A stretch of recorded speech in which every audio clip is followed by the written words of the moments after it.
Sahabalar ol kafirlerin evin maşini olun bolup duruşunu görüp dünya heves edip bizire bizim de malımız bolsa da deyip yürekleri heves edenler beyik Allah Teala ayet diyiverdi.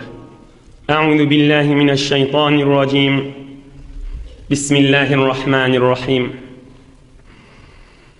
Kul eunebbi'ukum bi hayrin min zalikum للذين اتقوا عند ربهم جنات تجري من تحتها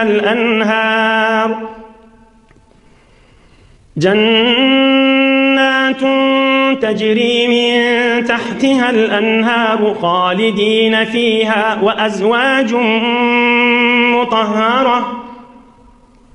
وأزواج مطهرة ورضوان من الله والله بصير بالعباد.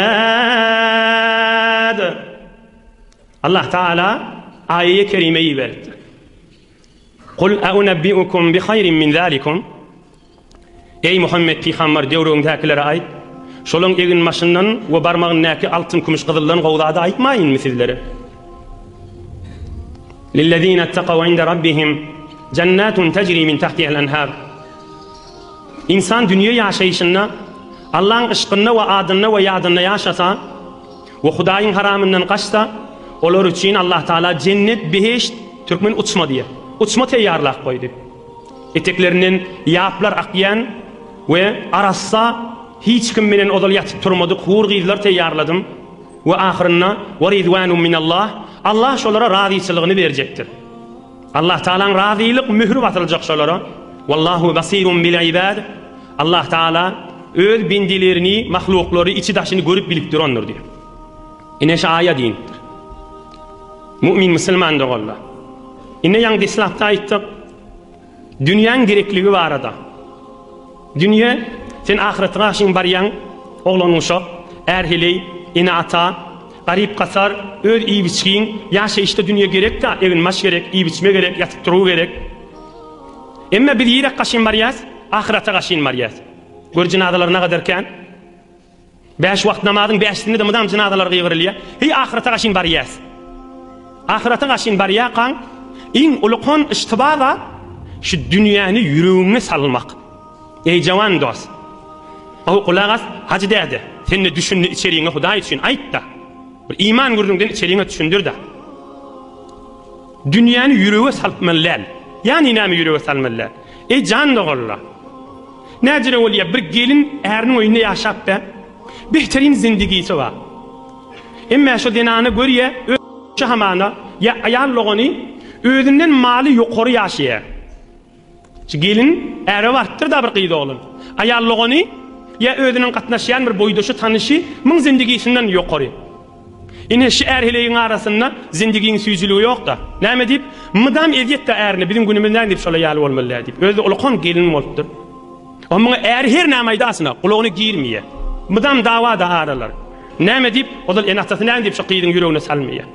Ne deyip? O da yüreğine salmaya. Ne deyip kıydına hıyanet ediyor. Ne deyip? Allah'tan korkmaya. Ne deyip? O kıydın yüreğini karalt diye. O kıydı olan gelin olmaka yoksa ene derdesi aytmalılar can kıydım. Huday berse şükret, vermese sabret. Halkın zindigisini özlep, öz zindigini zaylama. Huday peygamber ve hakıl ve iman ve danışmen, bilim, hekim hem kişinin aydiyan gurrunu şidir deyip de aytmalılar. Zor şon zindigisi, şon zindigisi, şon zindigisi ve ne kadar da şon üstüne erhiley olup birbirinden ayrılışmalı. Porte ekber küçük dünyadan çürüyüm. Erzeşi varmışım. Ne kadarlar gör? Doğanın arası dünyadan çürüyüm ayrılışmak bula su oldu iyiliğin içinde. Ön su tuturan yani. Pul ara düştü, yer ara düştü, dünya ara düştü. Ayarlığın erkekten rahatça kesilmeli. Ekber gitmeli dünyadan çürüyüm. Ekber gitmeli dünyadan çürüyüm öyle. Hazreti Nuh peygamber 950 yıllar Kur'an-ı Kerim'de var. 950 yıllar kavminin içinde nasihat veriptir.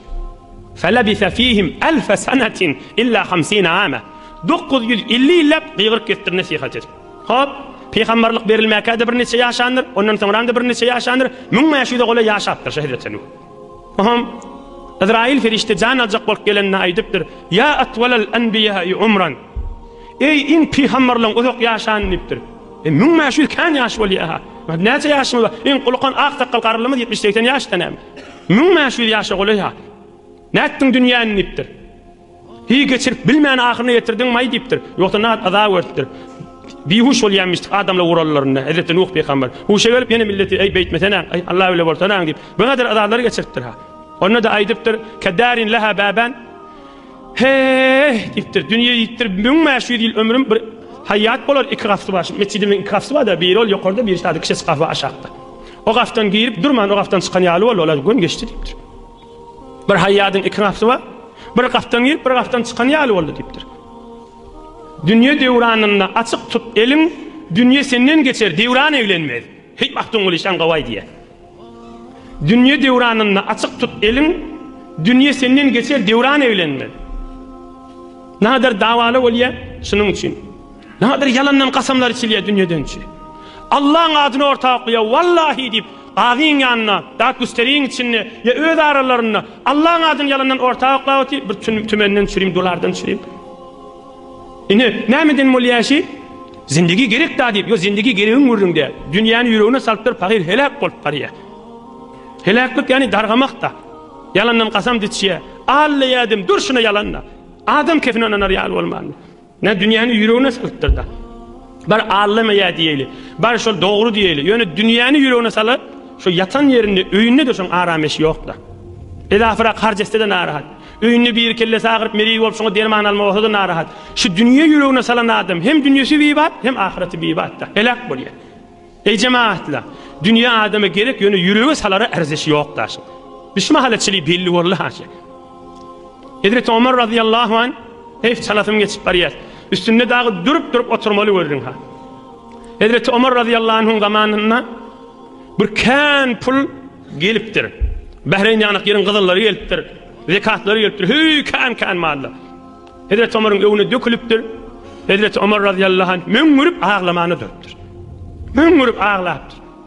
Ohum Hazreti Abdurrahman ibn Awf aýdypdyr: "Ey Emirul Müminin, näjire şükredip gülmeli wagt näme ağlaýansyn? Ýüregimiz gymyllatdyň da bir adam ulkan adam ağlasa ýüregiň ütkeýär da. Näme ağlap otyň dipdir. Hay dipdir.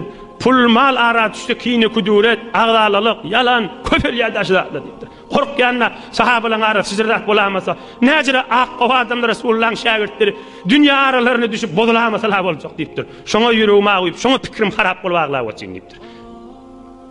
Ulkan der salmaly zata. Yine aýdýan näme haklat aýdylmak gowda. Na haklat aýdylýar, na haklat aýdylmaly. Hak aýdyp berin. Bu urrun taý bilen hal bolmaýar. Biz ogluň şoňda düşündirmeli.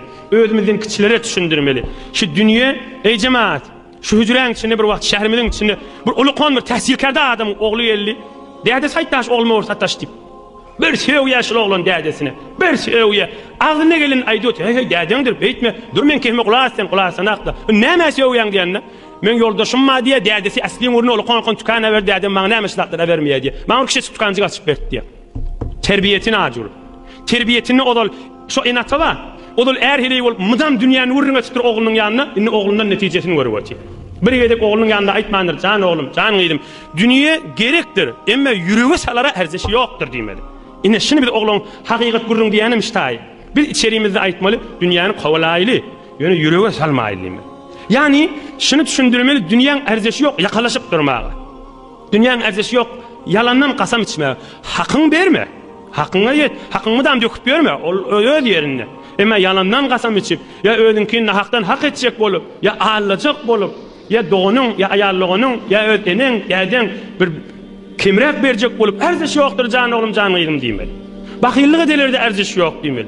Döwrüň gözlemine de erzesi yok diýmeli. On bijiri öý bar, on bijiri maşyny bar, on öý bijirek, on halsas bijirek, on perdesi mobily bijirek, men öýümne bijirek. Hiç berme ogul gyýdym diýmeli.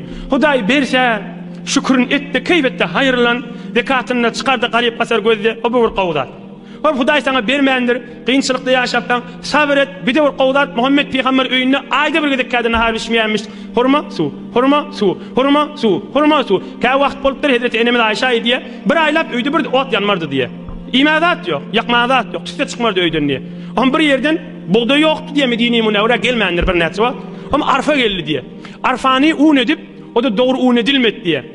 Şondan çörek pişirdiler ve Peygamberimiz su bilen şu çörekten iyiydi. O da bokurduğunun kılçık bilen, zat bilen doğru savurulmanırda. Edip Resulullah'dan zordan iyiydi diye çörek bilen şu arfa çöreği. O bilen dert almallamış zatlardan.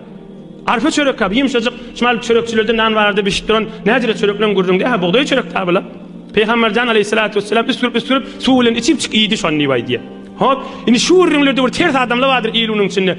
Kadim zaman geçti, ne biz de şehittirip görmeli mi? Hiç ürün şanay diye mi? Bu ürün onaydan ha. Bu ürün şu bir bozorg var. Şu olukon, şu gözümüzün nuru, şu başımızın tacı. Şu Allah'ın barıp batan dostundan ders almalı ki dünyadan çürüm yakalaşmalılar. Dünyadan çürüm kıyını kuduret erzesi yok. Dünyadan çürüm erhili yarat açılıyor. Dünyadan çürüm 10 yıl vardır erhili her de davalı. Necire cavan vaktinde gülüşüp elleşip girip vermeli. Her hili dava bilen geçirip parayalıydı. Ve ümmette bir nefer mi? Bir nefer var mı onu şükür verin. Bir neferin davası da indiki üsperen himmesi şehittirip paraya. Mahtun oğlu nesihat kıl saklasın. Tevye gelen erler köyüne saraya. Biz şimdi indikileri bir acibe ovadan düşündürmeli. İndiki üniversite paraya bir kovu yaşasınlar. İndiki oğlan qıyır, kanahatta yaşasınlar. Onun bunun zindigisine göz tükmesinler. Sadece Huday Teala verse şükür, vermese sabır, ahiret derecemiz olur. Mahtun ulişan ovadan aydı yani. Yiğitler sözüme bir kulağın asın. Dünya dostluğun tamasını kesin. Dünya gerektir. Yani dünya bilen dost olmağa erzesi yok da. Dünya dostluğun tamasını kesin. Haysiyan köp olsa aşkın hevesin, yatsan tursan hıyalından gitmez hiç.